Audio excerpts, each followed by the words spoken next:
You are listening to Challenging Behaviours, the podcast that challenges behaviours towards disability. Here's an introduction. Way! We forgot to say the name of the podcast in the intro.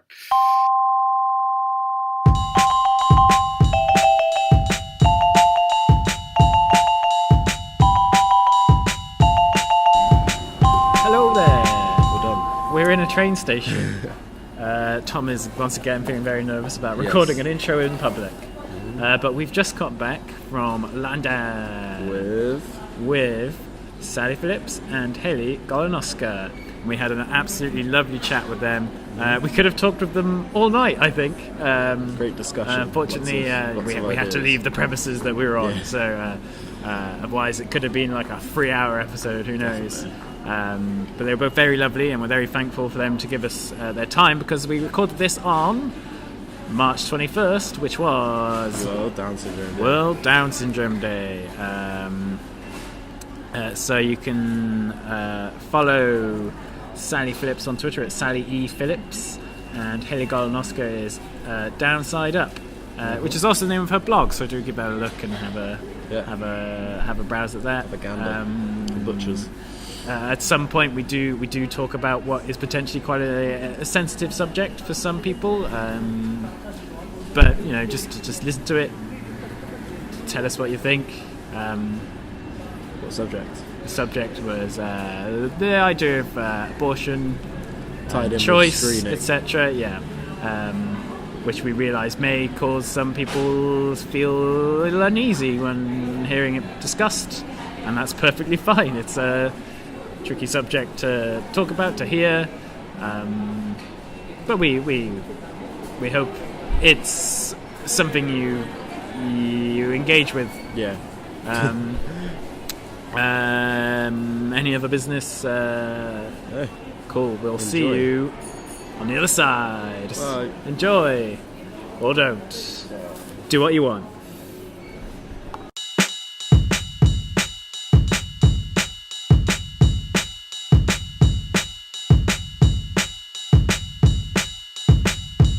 So usually when we're recording, I'll just record and it's going because it sounds cool and pretentious.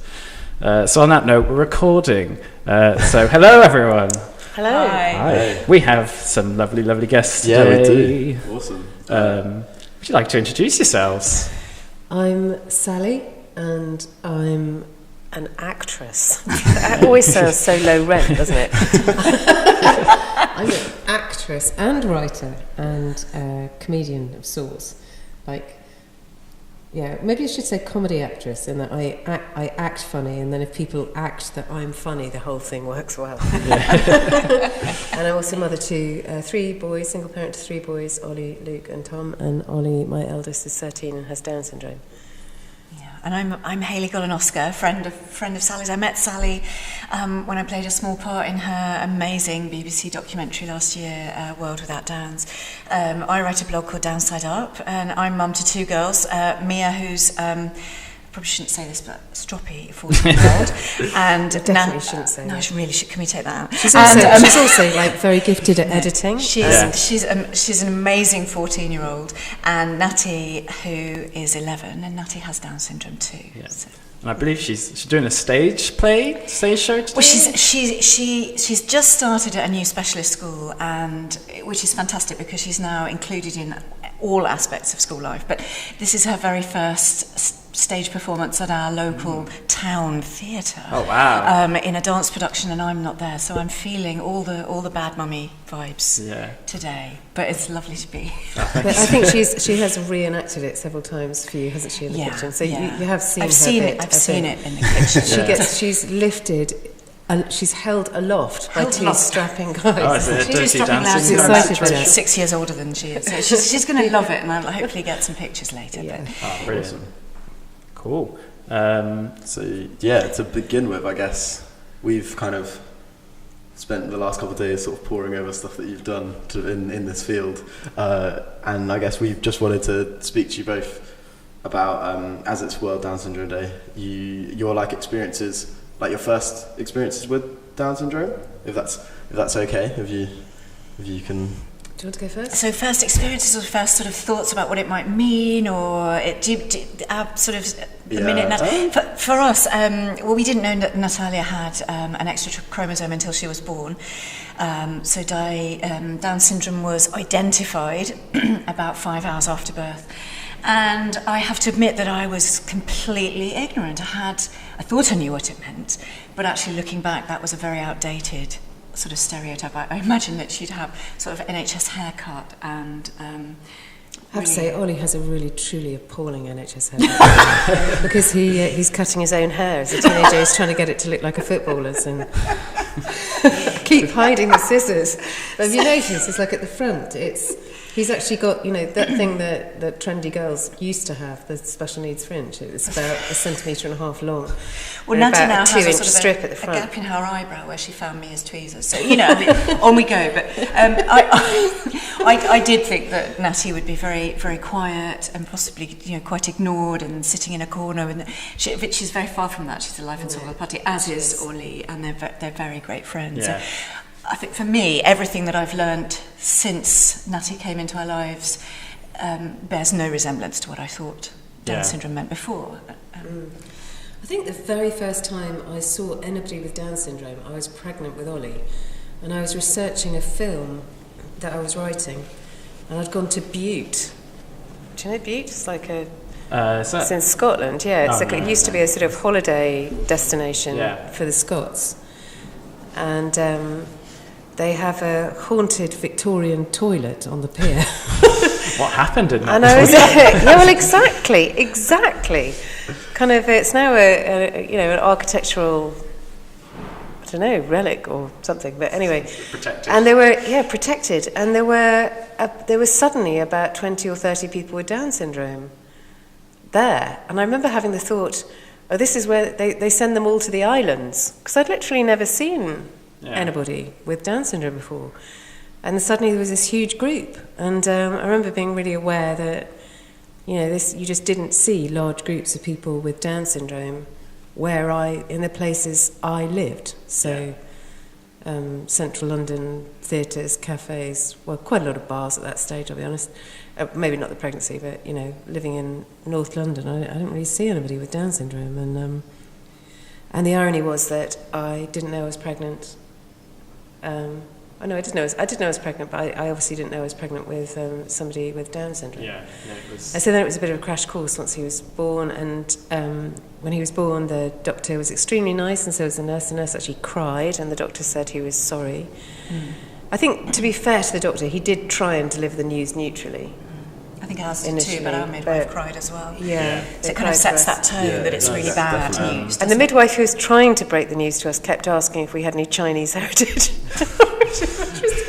And because my ex-husband's a bit of a joker, he just said yes. And so that didn't help, really. That probably delayed the diagnosis by 3 or 4 days. So by the time Ollie was actually diagnosed, he hadn't been, because a lot of children with Down syndrome have quite poor muscle tone when they're born, so feeding's really difficult. And if you're determined to breastfeed, as I was, you can't tell how much they're... And he was my first child. Yeah. Had no idea whether he was actually getting anything or not. He looked like he was latching on, but he just kept losing more and more weight. So the fact that he wasn't diagnosed was, in fact, very dangerous. So he wasn't diagnosed till 10 days after birth, after which by which time he'd lost more than half his body weight and was quite dehydrated. So, it was a crash course of lots of doctors, lots of therapists. And did you very quickly go into fighting mode? I think just sort of an autopilot. And for us, Natty spent 3 weeks in neonatal intensive care. And for me, it felt very much as though she wasn't our baby. I remember asking if it was okay that I touched her or held her, sort of asking permission. And we sort of felt as if we were being carried along by this safety net. But when we brought her home 3 weeks later, that's when I think I felt truly scared and in charge of this very vulnerable young lady. And I remember she had a heart monitor on. Natty was born with 2 holes in her heart. Okay, I'm feeling quite emotional saying this. I've forgotten about this. After watching a lot of things you've both done the last few days, I brought tissues because I cried quite a few times. Oh, you cried? I think because we cry. We do tend to cry. We soppy sausages. I do remember putting her in a little crib in the living room, and she had this heart monitor on, and spending the first couple of weeks sleeping on the sofa next to her, and that little heart monitor went off all the time. False alarms, and not really sleeping, just watching over her, absolutely convinced that she was going to die, but she didn't. But and I also remember every time the phone rang while she was in neonatal care, thinking they're ringing to tell us that she's not made it. It was a very terrifying time. But as Sally says, it's the steepest learning curve you'll ever be on. But I think what we've both learned is that all of our children, whatever their condition or diagnosis, are completely unique individuals, and you're learning just for your family, and you're learning how to parent. We were different. Ollie did have a hole in the heart, but we didn't have a heart monitor, and they weren't intent. They didn't do surgery, and the hole closed on its own. So. So we did have quite a different... For me, I was totally obsessed with feeding. Did you have a feeding tube? Matty had a feeding tube, and I expressed, and I'm going to do this. You can't say how I can describe that, I told you my Harry Enfield story. No. Weirdly, do you know, you're too young do you know who Harry Enfield is? Oh, yeah. Okay. I was just a terrible moment. They do look very young. Yes, loads of money. I'm 10 years younger than Jack. Yeah. He's only 18. It's ridiculous how switched on do you this know guy is. You do know who Harry Enfield is, though, yeah. So I didn't know him that well, but obviously he was in comedy. He's the generation above me, and I'd had this baby, and we'd been a while in hospital. There was nothing actually wrong. We were they just had. I think they were covering their back at the Royal Free because they hadn't identified him early enough. So he was put in danger, and we could have sued them, but we decided, who wins from that? Nobody wins anything here, so we didn't sue them. And then one day there was a ring at the doorbell, and it was Harry Enfield holding a little briefcase. At your front door? At our front door. I don't know how he found out. I mean, did we have the same agent? I don't think we even had we did for a period have the same agent. We didn't have the same agent at that point. He'd found out where I lived, and he turned up and he went, "Hello, I've heard you had a baby." And I said, "Yes." And at this stage, I was 8 stone when I got pregnant, and I was 13 stone when I had Ollie, and I only lost a stone in the birth process, to my horror. So I was 12 stone, and I'm small. I had gained a lot. That was a lot of cream cakes I put away, a lot.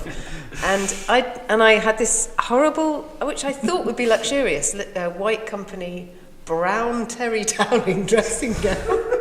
In a medium, so I'd normally be an extra small, so medium, like massive brown. I looked like a dog blanket. Did you open the door in that? I opened the door in that, and so Harry Enfield comes in, and I'm, swollen up, and quite shocked to see him. And I got this baby, and I hadn't really intended ever leaving the house again. I don't know about you, but he said, "I love Downs babies, and I thought you might need one of these." And it was a hospital expressor, a double pump hospital expressor for expressing breast milk, because you can't, it's sometimes very difficult to feed the baby just latching on. So you give, not only do you give milk by a bottle, but you give with a special teat as well. He'd rented the whole kit from a Wigmore Street specialist That's the most thoughtful pharmacy. It's the most thoughtful thing I've ever heard. You've ever heard. It's something he did specific for you, who just travels the country doing tours. Do it for me. I was milked by Harry Enfield. It's kind of wrong, isn't it? But anyway, so he turned up with this thing, and that's just the most amazing, most kind and amazing thing. He must have known. So he obviously knew. And it turns out he's good friends with the Rosa Monckton, who has Domenica. Okay. And so he turned up with this thing, and that totally transformed it. And was it blue? Ours was blue. We had this big. It's about the size of a house brick. It's aqua. Oh, ours was a hospital blue, and it does the double, I'm doing the double pump. It was the most awful thing. And then you get, sorry, you young men, it feels wrong to say this to you, but I'm going to say it anyway, because my friend Hayley's here, that you get a letdown reflex. Normally your baby would cry, and you might get a letdown reflex, so your breasts, there we go, I've said it. It's all going to be okay. Hold on tightly. Sorry. You have the milk starts coming for the baby.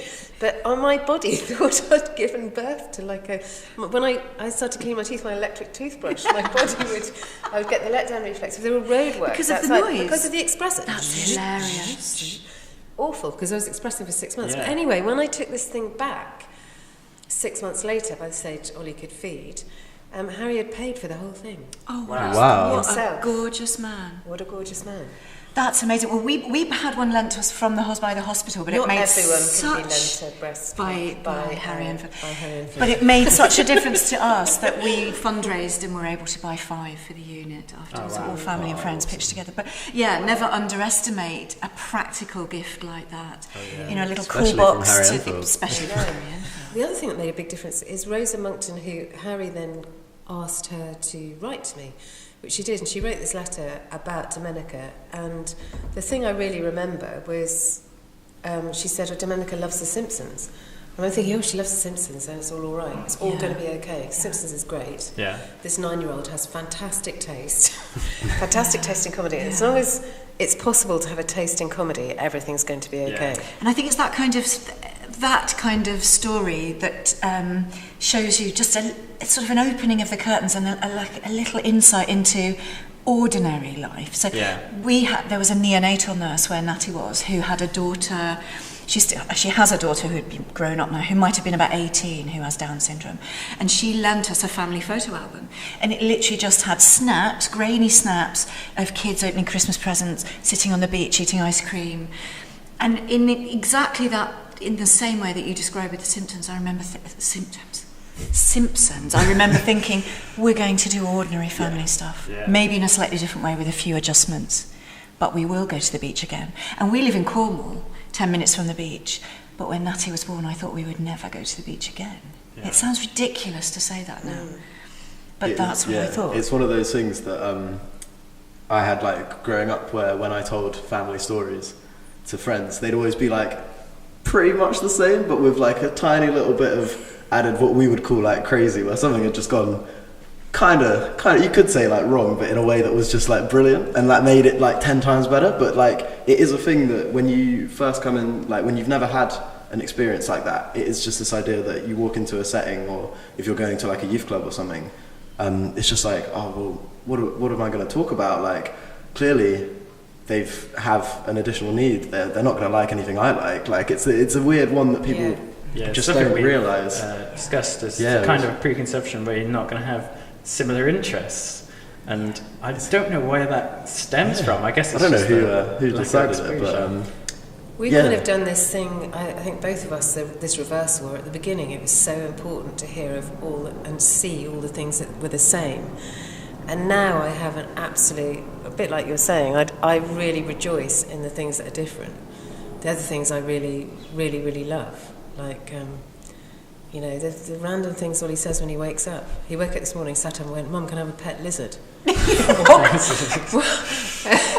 And, disco breakfast, I talk about that quite a lot, but we've got Google Home.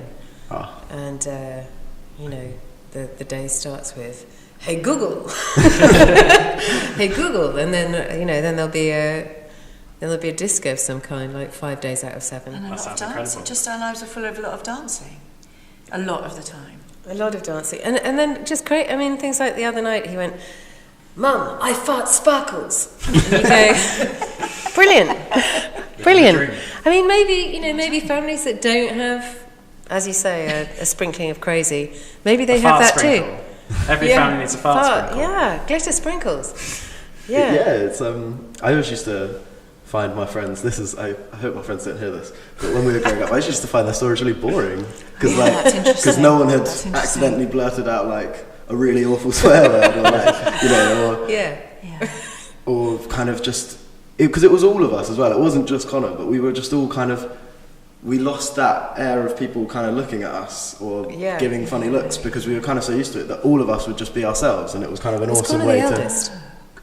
He was third, but we kind of it's a bit of a my parents had previous children, and they came together, so it was there was 5 of us, but it was more of a mixed match. Right. But so because we'd all lost that sort of inherent, like, oh, we probably shouldn't do that or whatever. We kind of all just were able to have, we didn't personally have discos, but like moments like that where you just kind of had your own family moments that were... Yeah. So that's interesting. So being a sibling to someone with additional needs has brought something extra for you. Yeah, definitely. It's benefited you in many ways. That's what all the studies say, but people just won't believe it. I do wonder if my siblings would say the same about me. Did you? Maybe. I don't know. Possibly. I think there is the thing of perhaps sometimes our children with additional needs take a little extra attention. And would you say that was the case in your case? Did you take a little more? I think that definitely attention? I'd often be having to go to occupational therapy in terms of appointments things, and so. so often being taken away to do extra things. But I don't know if it's bad, but I've never actually asked. I think we've kind of passed over this before, and I've never actually asked my siblings if that's how they felt. You get them on. But I imagine if they had felt that way, they would have said it. I think kids are, at least from my experience, and like family friends we have who are in a similar sort of family lifestyle, that I think kids at that age are just, especially with siblings, you just say how you feel. Like I would have, if I felt it was unfair, I wouldn't have had that moment of me that was like, this is a different situation because Connor happens to be autistic. Like to me, it wasn't a thing. And also that's just your normal, isn't it? That's why would you question that, you know? The Down syndrome research says that between 9 and 11 is the age where people feel most embarrassed, and then after 12 they only seem to express negativity. I mean, in a majority of cases they only express negativity when the parents are expressing regret. Oh, that's interesting. And I think, so if your parents are up for it. Yeah. I think I heard, I think it was something you, on one of your, something I've watched you say was siblings more likely to go into work in care. Yeah, I don't know where I got that, but I've definitely absorbed that. Siblings of a child with special needs are more likely, just slightly more likely to do jobs that you might think of as caring. So doctor, speech therapist, psychotherapist, working in charities, care worker, nurses, that kind of thing. As you are. Yeah.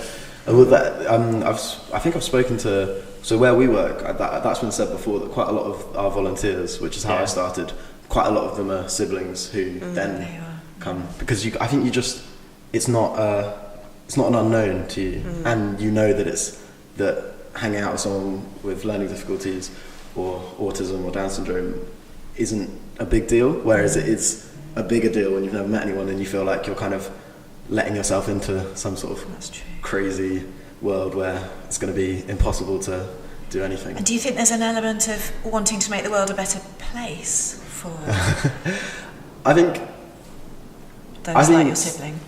It can be. I think maybe from things like this podcast and stuff are probably part of me being involved, is because I see a need for it because of my own experiences. I think in terms of volunteering, it was just like, I think it would be a laugh. I think it even was partly like, my mum was just like, you should do this, pinged over the email, and I was like, yeah, I'll try it, why not? And then kind of just got hooked. So do you I mean, it's silly, you're the wrong person to say this to in a way, but I think that, I was going to say, do you miss being around the special needs element? Of course you miss your brother enormously, but I can see that my Luke is more confident when he's with Ollie. Because there's someone there who's going to... I mean, we always say in acting read-throughs, when you're doing a read-through for a film, that you're so grateful to the first person to mess up. Because then everyone else can relax. Because as long as someone's made the first mistake, or a radio read or filming or whatever, the first person to mess up is just sort of, then there's a freedom for everybody else and it's all okay and you weren't the first one.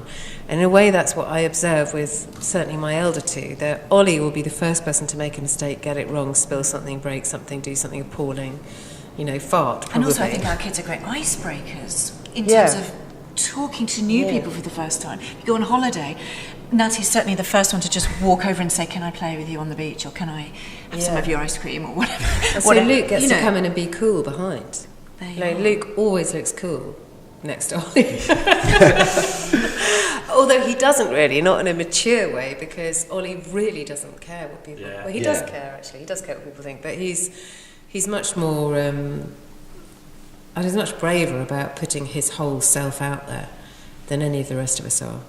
Yeah, it's an interesting one, because I think it was a part of my life that taught me to be myself in a way. That's what I always say about it.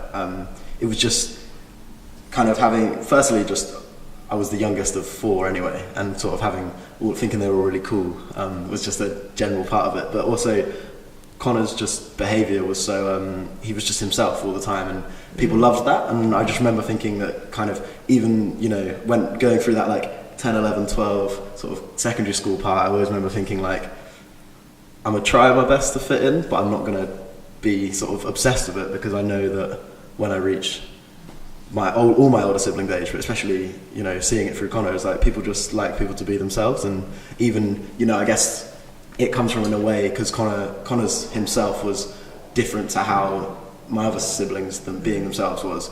I guess it just also showed that you don't have to be yourself and also fit a bracket of being sort of inverted commas normal. I have to say that because we're not being filmed. It's inverted commas. It's a regular thing we have to do. Is just inverted comma point out.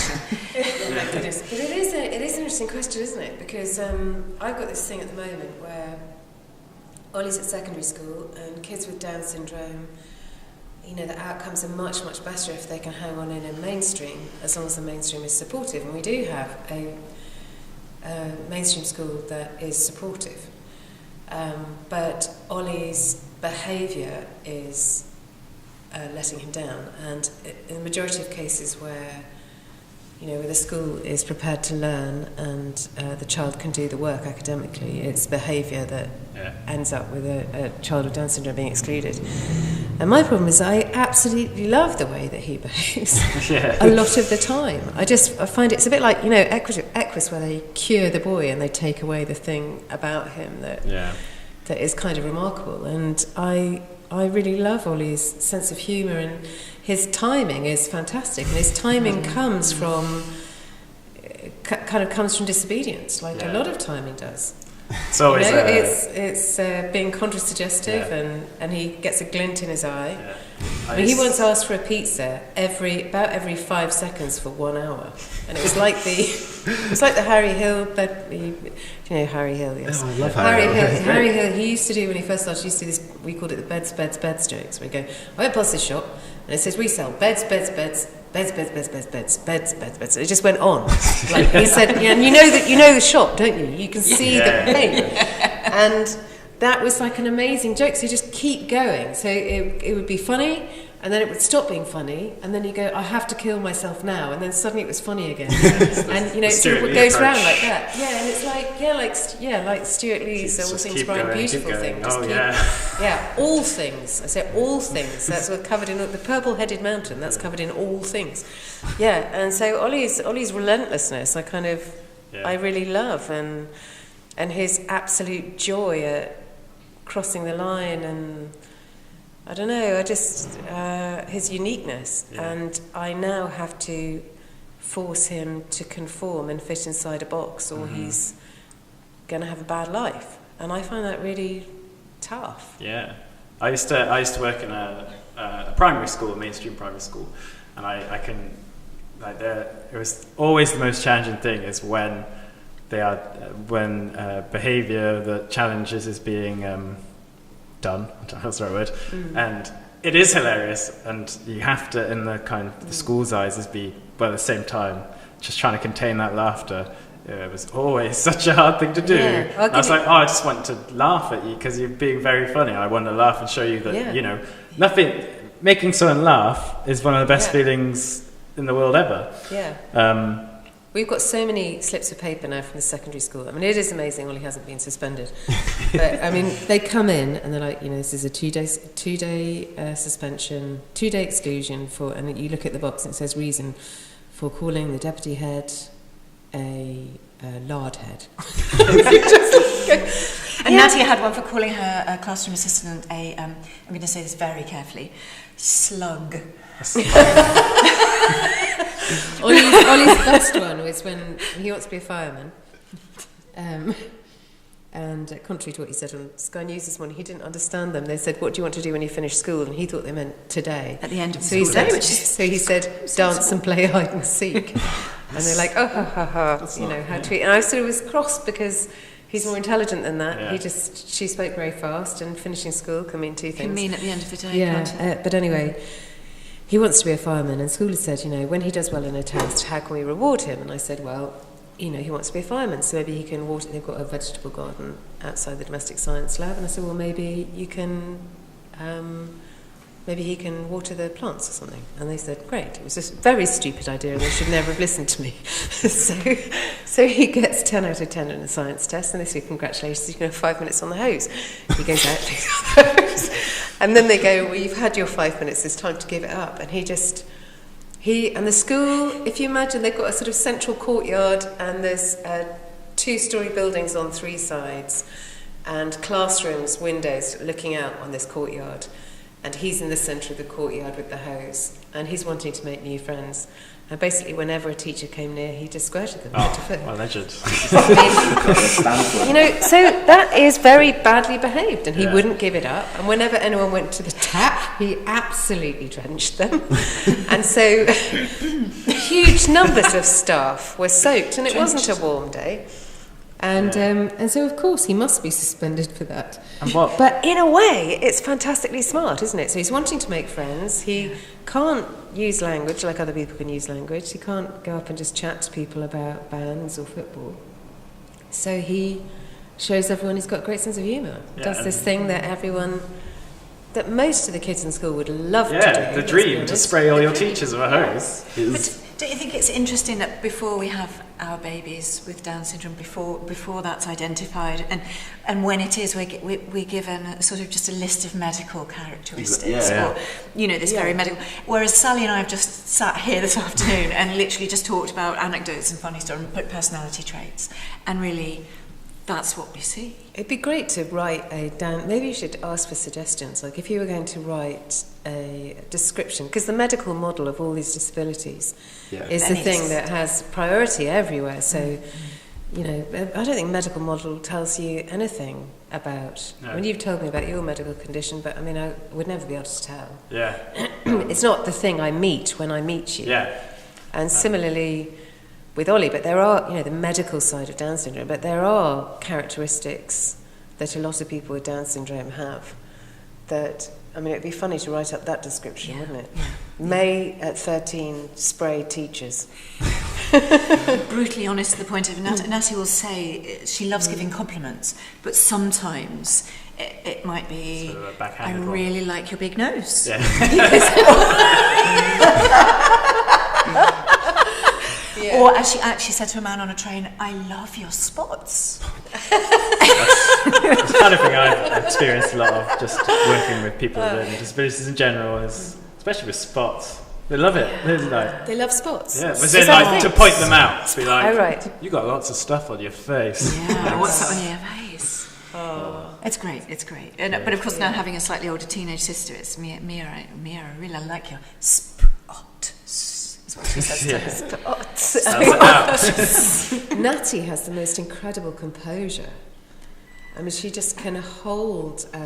she's like an amazing film actress. She can hold a moment for a really long time. I remember you saying when you first met her, she enters a room. She sort of enters but almost expects everybody to...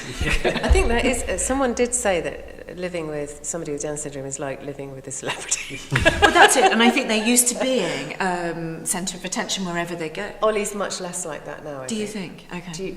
Am I wrong about that? No, I don't know. I still think he's the life and soul. When he turns it on... What's interesting is that Natty's just started at specialist school. And so... Whereas in mainstream primary, Little Village Primary, she was the mascot of the school, and everyone thought she was funny and and cute. Now everybody's the same, and I think her nose is slightly out of joint, but she isn't the centre of attention anymore. She's going to have, and I'm totally confident that she's going to manage it. She's going to have to find a much more original way Yeah, she'll grab the limelight. Get the limelight. And I can see she's strategizing. But again, hilariously funny. And we recently we put our house on the market, and we were showing somebody around. You know, it's like you spend all day tidying up, and you've made sure that there aren't any dirty knickers on the floor and all of that. And it was just no need to say it. Sorry. I meant, anyway, children's things. And why did I say that? It's all right. I said the word breasts. It's not going well. We have whatever language goes. Oh yeah, this is pretty tame to. Let's cut that out. I've gone red now. And cups are put away. But anyway, this lovely couple came around. We were showing them around. We were trying our best to impress them. And Natty was poorly and off school, and so the lady walked into the living room where she was sitting. She just looked at the lady and said, "Have you just farted?" And the lady, in fairness to her, took it really well and said, "No, darling, I haven't." She said, "Well, I have."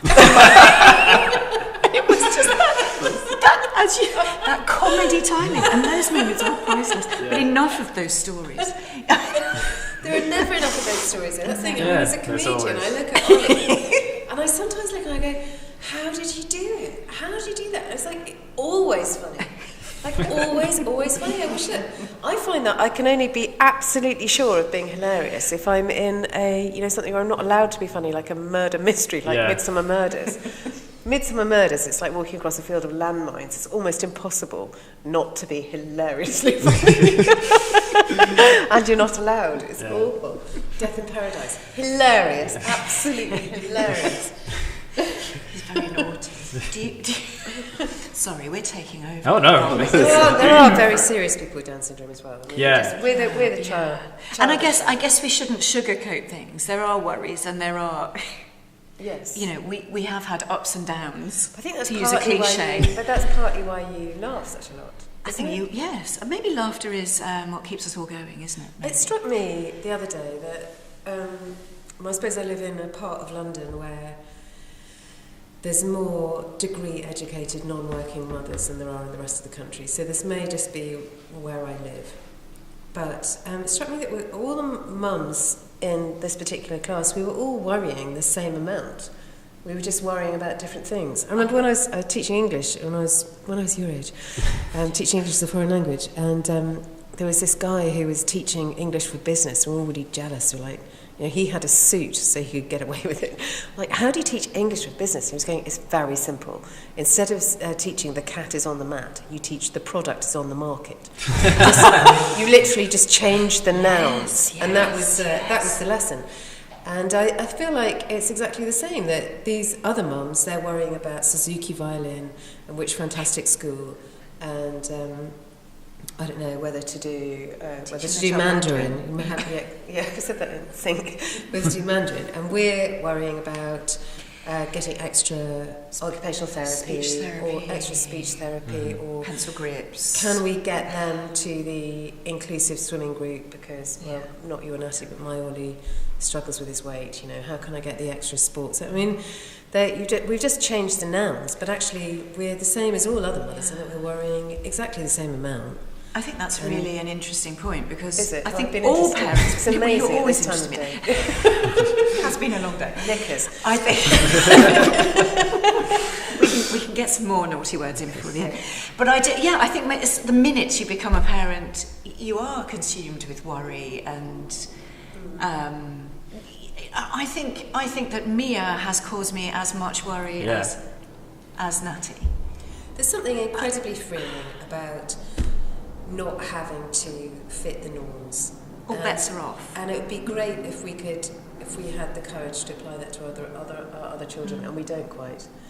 But our other children need to be released from the norms in exactly the same way. I think having Natty did do that for me. I think before Natty was born, I was thinking, which university was Mia going to go to and what would she study? And as soon as Natty was born, I remember somebody writing a beautiful thing at her christening and saying, all we should all strive for in life is to share friendships, enjoy food, enjoy music, dancing. And I do remember that shift in my head for Mia, thinking, well, it doesn't matter whatever you do in life as long as you're happy. Mm-hmm. That's something we spoke about. So My dad came on the podcast last week, so you guys have got a lot to live up to. He's a political scientist. Yeah, so he's a political scientist. That was so why we he lowered came the tone on. really successfully.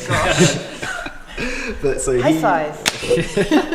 he was excited to be sort of just able, like, it was coming at it not as my dad. He was like, we didn't talk about me. I was sat there like, what's my dad? But so we were talking. He was talking about the politics and sort of learning difficulties and the expectations, I guess, that people have for sort of what one person will do compared to what someone else will do with their lives, and that's kind of what it is, because he was saying that one of the biggest issues we have as a society is that we measure like the value of your life based on how much money you make, what the size of your house is, what's this, what's that, when actually the ability to walk into a room and make everyone laugh, or the ability, if you have a great time dancing and you just dance and that's what you want to do, those are way better measures of a happy life. But it's kind of, I think it does come down to belief, actually, about what you believe life is, and your human rights, how you think about those directly comes down to how you envisage human beings. Exactly. And utilitarianism has taken over absolutely. Is that what your dad was saying? Just absolutely everywhere without anyone noticing. I mean, one interesting thing for us is that when screening was brought in, it was brought in deliberately to reduce the Down syndrome population, and then when disability rights started up, it started to be because life was short and presumed suffering was great, and without anyone noticing, we now have screening for Down syndrome because life is long, and the cost is therefore higher. Yeah. And there's never been a public debate. There now is being a public debate, but until very recently, there hasn't been a public debate. And isn't that interesting that shift, which is so profound in the motivation for screening, can go totally unnoticed. Yeah. Life is short and full of suffering, so that is, you are terminating because life is going to be awful for the kid, you think. Though, I mean, we all have questions about that. And to go without anyone even particularly noticing, to go from that to, yes, you can terminate because life is long, and the presumed burden on others, meaning, financial, emotional, whatever, will be long-lasting and heavy. That's a really profound shift that society has undergone without anyone noticing or blowing whistles or anything. I think, so I watched your documentary a couple of nights ago, just to refresh. Thank you. And I watched it when it aired. I wasn't in the country, so I couldn't. So there were two things that really shocked me, but the one that shocked me the most is when you went to Great Ormond Street Hospital and then you spoke to the doctor, Professor Lynch, and she said something along the lines of, so what do you think is going to happen to Ollie once you're no longer around? And I was like, whoa, that's... But I think what's so interesting, you've got total blindness over the way their minds work. She didn't see that was a completely unacceptable... There was a completely unacceptable inference there. So she was essentially saying to me... I was saying that they were gambling with our population's future. So they're trialling this new test that may result in the elimination of the Down syndrome community, or it may not, but they're prepared. For them, that's a risk they're prepared to take. And I said to her, well, the cost is quite high, meaning the cost in lives, or the risk. And she said, oh no, it's actually just going to be, it's going to cost the same. Quite inexpensive. I said, well, that isn't what I'm talking about. And then because she'd lost a point, she kind of said, but, what about your child when you're old? Aren't you worried about that? Her inference being, this is a good reason to screen. So it's exactly what I'm saying. It's a good reason to screen because they live a long time, and aren't you a bit worried they're going to be horribly abused? Now, all of us are if we're lucky enough to have a long life, all of us are going to be disabled. And that's the thing about people living longer. People think we're going to live a lot longer, but we're going to live in poor health for a long time at the end of our lives. So it's in all of we're only temporarily able-bodied, that's what we're called now. Tabs. We're all tabs. And so it's in all of our interests to try and push society towards a more caring model, because all of us are going to need this. Or we're going to end up, or what? I mean, the choice is like ancient Sparta, where if you get old or injured, then it's your moral responsibility to the rest of society to throw yourself off a cliff. Yeah. And I think it's kind of interesting that the highest termination rates are in the countries where they have the best welfare models. This is the second thing that shocked me, because I really love Iceland. Yeah. It's my favourite country I've ever been to, and I loved it, and I thought, oh wow, everyone here is so understanding and friendly, and then I saw that, and I was just like... Well, they're actually... Well, I think Iceland aren't the worst, honestly. Yeah, I think Denmark. Denmark's the worst. But Iceland... Well, I think it's really interesting that the debate is happening... It is being played out with Iceland as the example, because they're not actually... And they're very small as well. Immoral. They're very small, so they've been able to map the entire Icelandic genome. So they're very, very interested in genetics, their own genetics. Also, they have this sort of model of a social welfare model where they all feel very committed to the community. And the other thing is they haven't brought in NIPT, unlike us. So we've brought in the state-of-the-art screen, and Iceland don't have it. And they also have done this moral thing, quite moral thing, where they make everybody pay just €10, but to have any of the tests. So you have to consciously... Whereas here we pay nothing for any of the tests. We get even this 400 quid test, we get free. So actually Iceland aren't doing that badly. So what's interesting then is to go, why is everyone choosing to terminate? And they are being very self-reflective about this now. I mean, they've got a whole... they're bringing it up in Parliament. They're thinking of bringing down... the termination date for people with disabilities. So here we've got a pincer movement where people with Down syndrome, you've got these state-of-the-art screens that are particularly targeting Down syndrome, and they're paid for by the state, and there's no pathway of support for anybody who has a positive diagnosis and chooses to continue. And you also have termination up to and including labour. So up to 40 weeks. Up to 40 weeks. Whereas with a typical pregnancy you can terminate up to 24 weeks and no longer. Plus we have austerity and these, it's getting to the point where a benign parent could well be forgiven for thinking that, life with a disability... you can speak from personal experience that, life with a disability in the country as it is not, is not easy some of the time. And in some cases all of the time. And so I don't know. I do find it really. It's a good example to think these things through, because there's some things they're doing much better than us. Yeah, I did see a clip when I think it was someone from Denmark, and they were possibly in Sweden, where it's looking like it could become a similar situation there, and it was someone with Down syndrome talking to a professor of some kind. Yes, and then he brings up the idea of imperfection, and that made me feel physically insane. sick. With costs on it was, but it was mad with someone with Down syndrome sat there hearing it, and you could just see how upsetting it was. How personal. Yeah. But it goes back to, you use the word utilitarian, and that's what it's all about, isn't it? Everyone has cost, and as you said, everyone's judged on their function. I think it's ridiculous to judge anyone on their function. And even, you said to me the other day, even the bake-off, it has to be a competition, there has to be a winner now. It can't just be, let's bake a cake and enjoy doing it. Yeah. Almost everything has to be about being the best. It's such a strange thing. Like, so when I was in my mum's womb, just hanging out. Yeah, just chilling. And the doctors tried to get my parents to do a screening, because my brother had autism, so they were trying to work out, and my parents were like, well, no, we don't want, we'll have Tom regardless.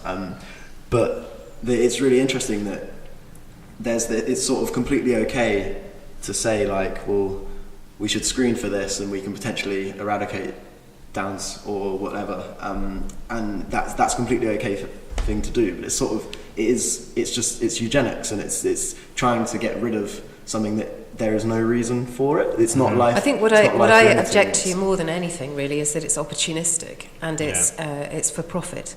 Yeah. So if you think about the diseases that are disease, I mean, I don't think of Down syndrome as a disease. Yes, exactly. I think it's a type of person. But if you think there are diseases that cause untold suffering for which there are no tests, and that is because they don't provide sufficient profit. And so we've not gone looking for tests to find the things that we need. One could argue that we need to find. we've gone, and this is the first time that big business has had a role in population screening. We can see that these tests have been horribly missold. Even calling it the non-invasive prenatal test makes you feel that it's a swap for amniocentesis, which it is. Which it actually isn't, because this new test is not diagnostic. So you don't get an absolute result. And you still need an amnio. You still need an amniocentesis afterwards. So yes, it's non-invasive, but so are all the other equivalent tests. They're all non-invasive. This is more accurate than the other non-invasive tests, but it's a lot less accurate than the invasive test. Yeah. And so that's one. And another thing that these companies have done is they've called their test non-invasive, and it should really be called cell-free fetal DNA testing. And the brand names are things like the SAFE test, which is like for peace of mind. It's not peace of mind. It's only it's going to give you more anxiety. It doesn't give you a definite result. And the other thing that I think, but I'm allowed to say this because I'm a sitcom actress, and this is, you could say this is just me being crazy, but what it does is it takes a sample of the fetal DNA and the maternal DNA. So one of the other problems with this test is it can do things like detect maternal cancer. So you might find all kinds of things that you weren't signing up for.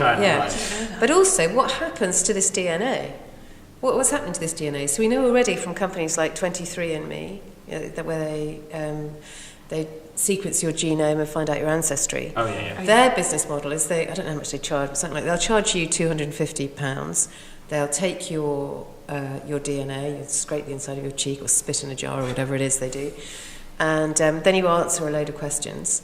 And then they get all that information, they anonymise it, what's anonymous in this day and age, and they sell it on because it's enormously valuable. And so I would be astonished if the same wasn't happening here. So you've got the government. So this is, is it possible that this is why the NHS was so keen to develop their own test? So what then happens if governments have a DNA database of the population? So if they're getting maternal DNA and fetal DNA from now forward, they begin to get an idea of the population's genome, the entire English genome. Now, is this good or bad? In itself, it's neither.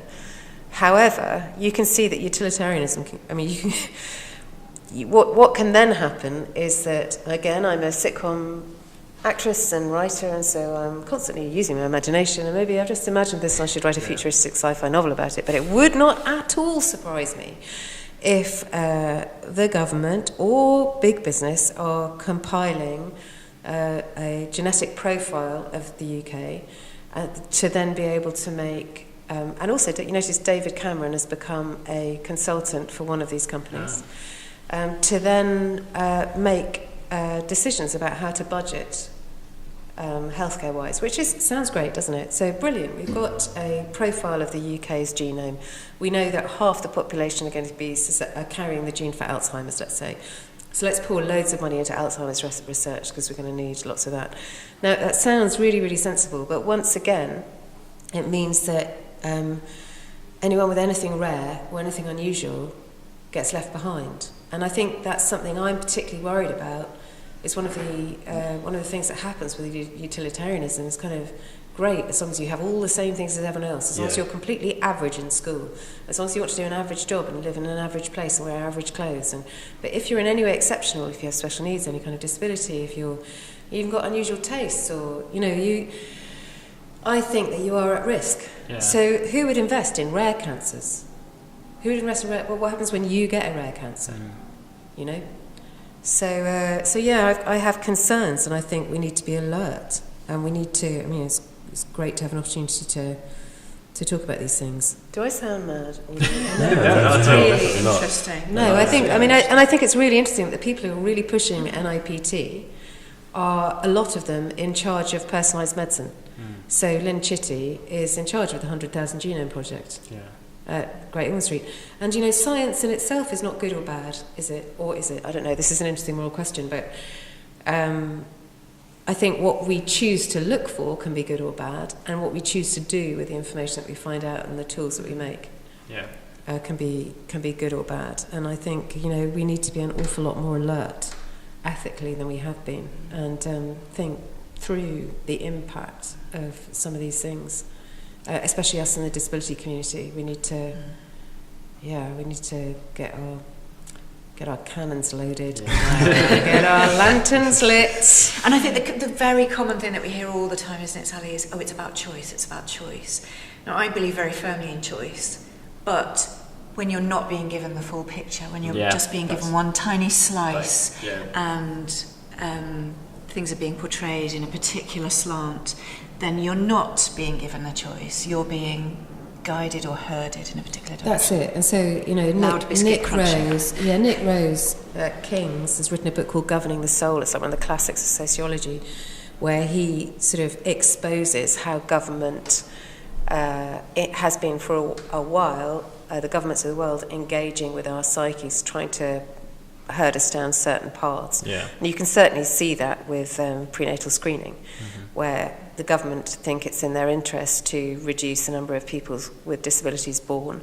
And so they create a system where there's a kind of conveyor belt towards termination, where all the help is given to you as long as you choose that path. We've had midwives tell us off the record, because they're frightened of telling us on the record, that they're told to, or have been in the past, let's hope it's changing, told to offer termination and offer termination and offer termination until the parents make the right decision. That's framed as the right decision. I was thinking when you when it's shocking. It's before, beyond shocking. I thought of it as the Mrs. Doyle approach. Yes, it is. Go on.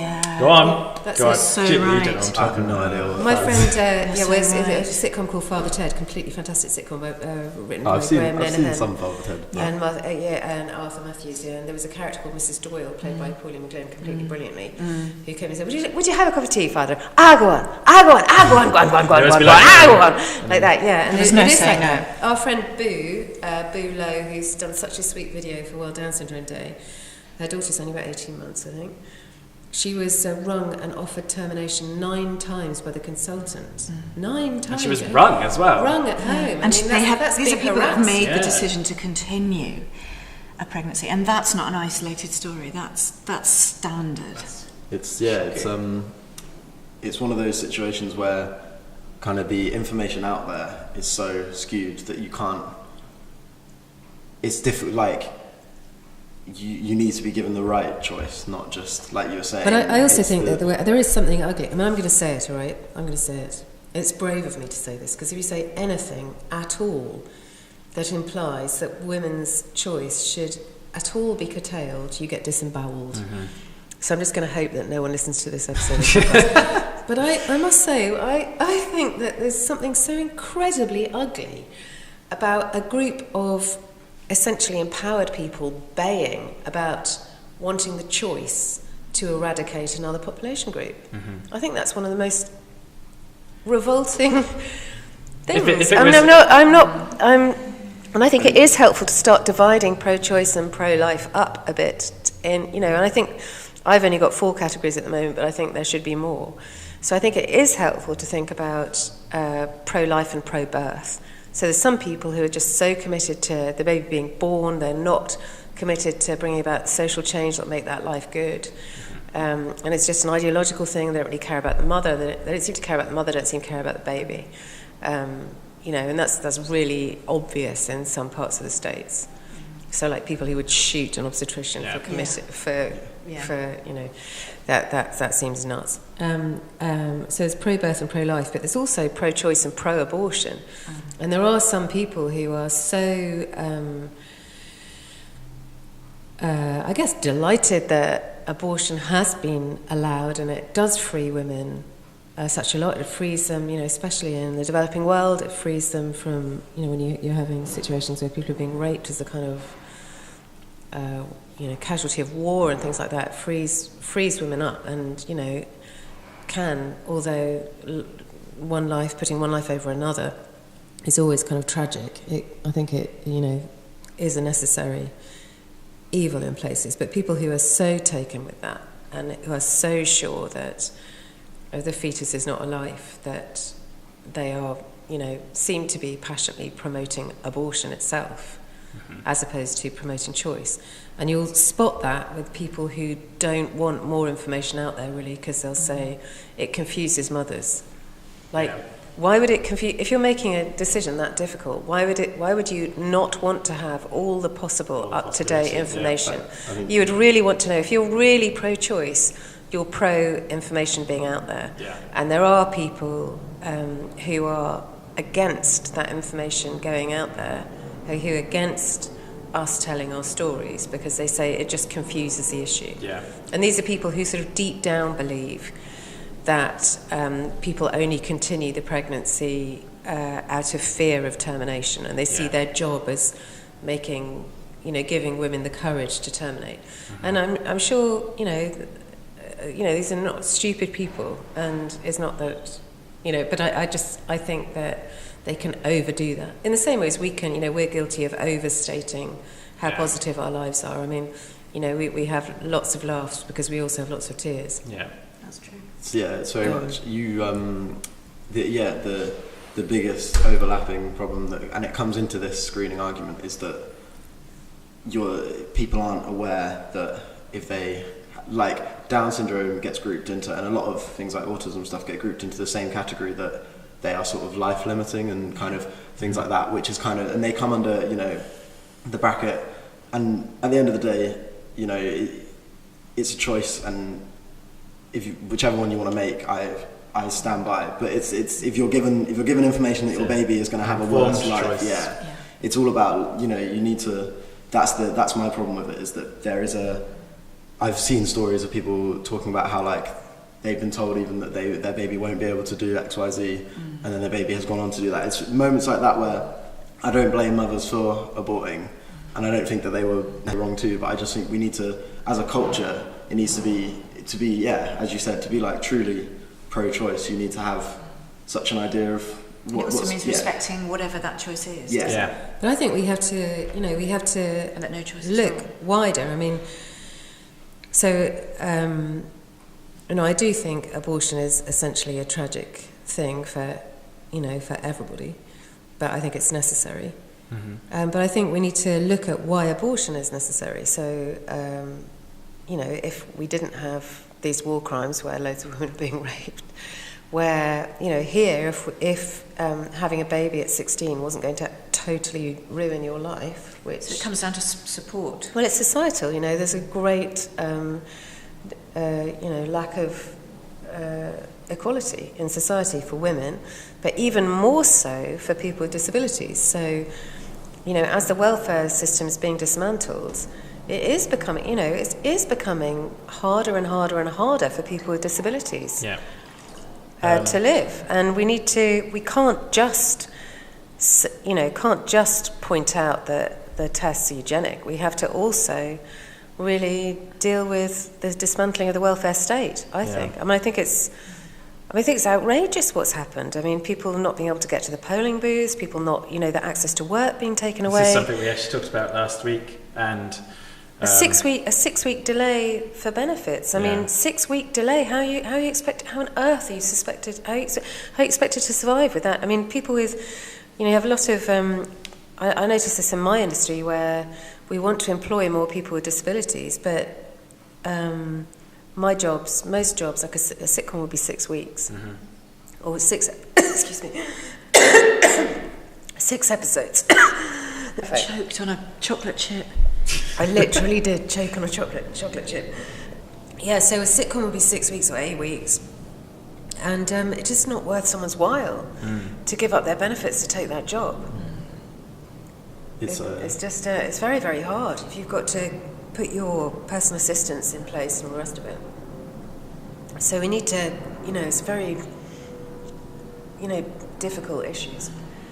And we were talking earlier about healthcare, weren't we, and education. There were so many hurdles for us to jump through.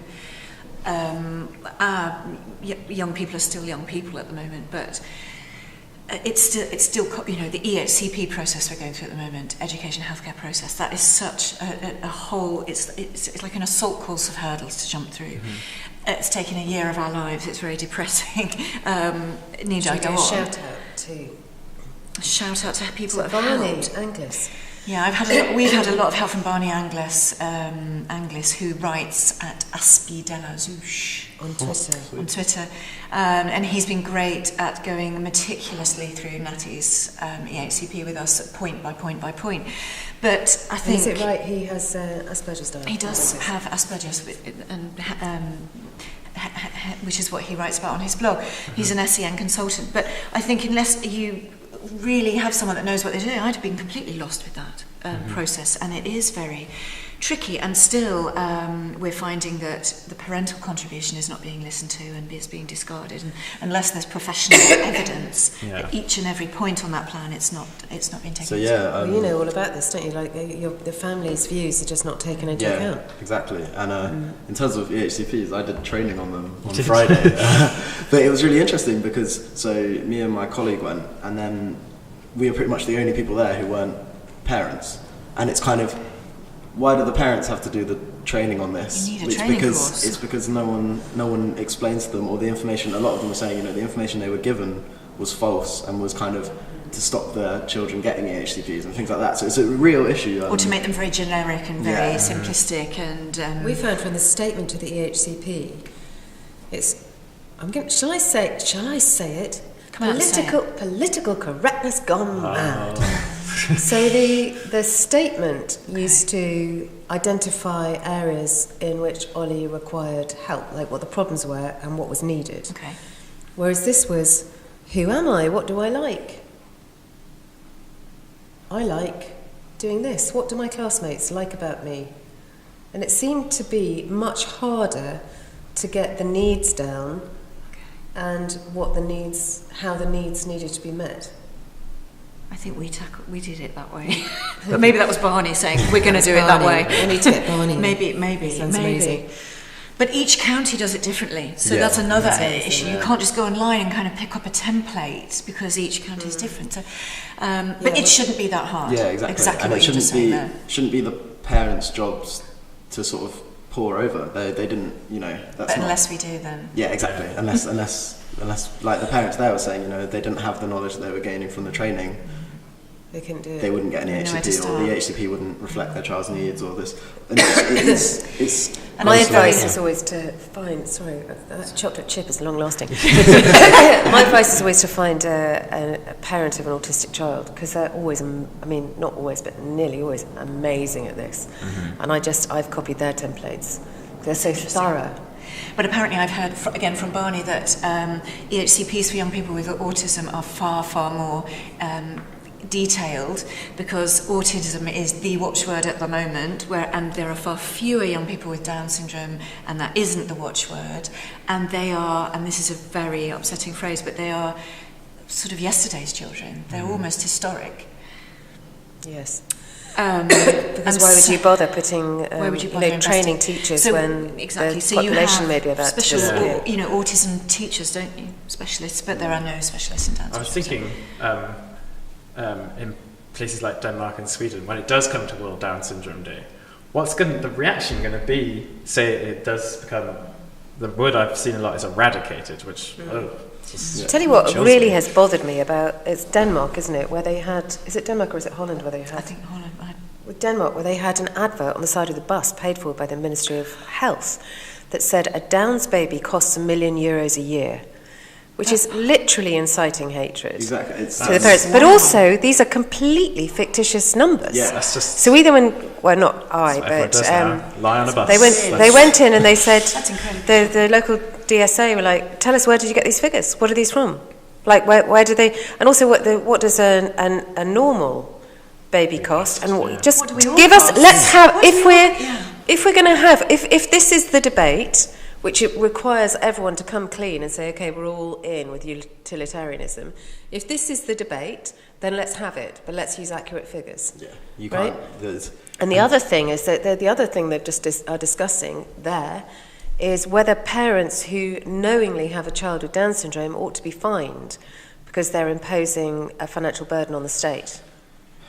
So people think that we're a more inclusive society, and we are in lots of ways. But I feel like the two voices have got more strident. These two forces have got more strident and stronger. So disability rights, and things like, this is happening, you're standing up, people are standing up and speaking out, and in some cases being listened to. But at the same time, you have austerity everywhere. You have big force against, against setting things up, and this whole sort of hatred, hate crime on the rise, and for reasons like this, that people are going, you're taking my thing, you're costing me money, why should I pay for you? I think irresponsible was the word I saw. A lot of parents are told they're irresponsible not to screen in this country. And so the scary debate, the scary end of the debate is very near.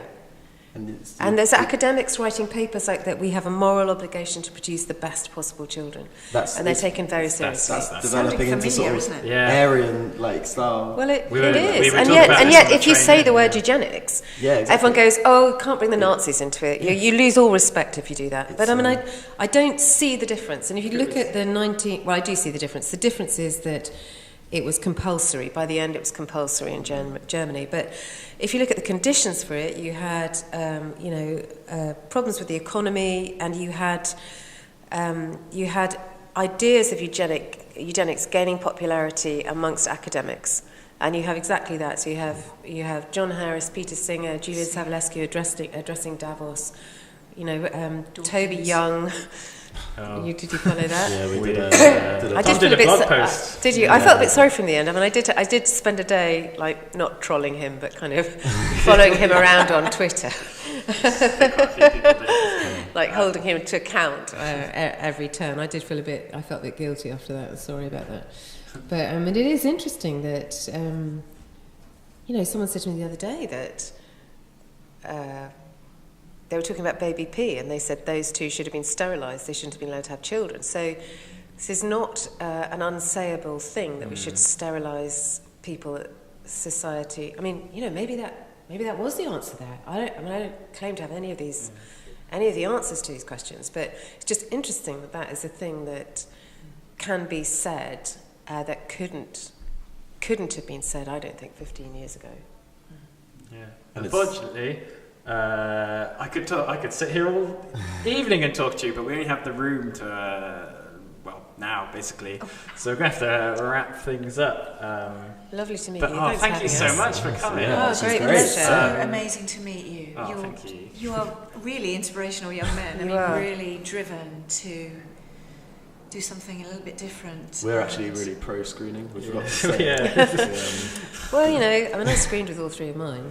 And I definitely didn't want. Ollie's my eldest. I didn't want any more surprises. I would have found out everything if I could have. Cool. Yeah, absolutely. Weirdly, was screened by Baskey. Did I tell you that? Yes, you did. Yeah, whose guy I was put up against on the Today programme one day. Oh, really? Which was really great. Yeah. It was that was really great because we had a personal relationship and it wasn't just we couldn't just attack each other. Well, thank you for having us. Thank And letting us talk about the sort of the about breasts and knickers knickers and breasts, as well as really serious, eugenics and screening, but actually just to share a little snippet of our ordinariness and our for Down syndrome. Oh, that's all right. We've all got odd socks on. Yeah, we do. We need to take. We obviously need to take some pictures. Yeah, let's take a picture. Don't we? I always wear odd socks. Silly socks on. So it's easy for me. My final question is there an emoji for the action? Yeah. I don't know how we get that across on social media. Mine was electric, so I just had to do that. Mine was electric, but it had two arms. But you had to hold them, didn't you? No. These were the arms. There was a thing, and I was attached, and the arms just went. You didn't just read the paper. Yeah, I could read the paper. You could read the paper. I could cook soup at the same time. Could you? I did go to the Bridget Jones 2 premiere, and there wasn't any drilling going nearby, was there? There was no. I came back, and because what happened, you won't know this, but what happens is that you just keep. It's like a leaky bath, and you just keep. And by the time I came back, I was, I'd been out all night and I was about to burst. So I sat on the espresso and it was basically pure alcohol. Baileys. And on that note. Thanks. I shall stop it now. TMI.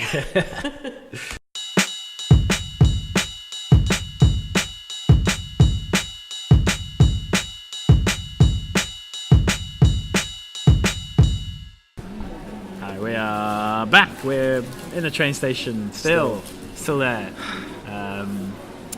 So that was that.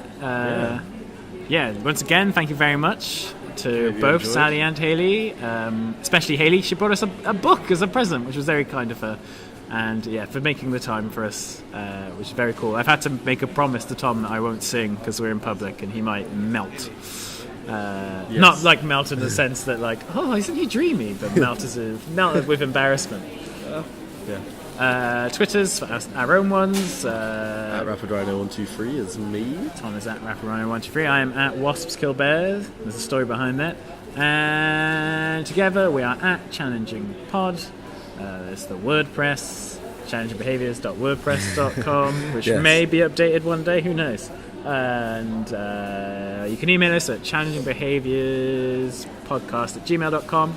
We realised we might have a bunch of new listeners, so do check out some other episodes. I would recommend episode 11, which is the sibling revelry one, where we talk about experiences of being a sibling with a learning disability and having a sibling with additional needs. And episode 4, where we talk about the Undateables. And My Life, My Choice one, which was not too long ago, episode 15. And I think that's it. Yeah. Cool. Bye. See you soon. Bye. In audio form.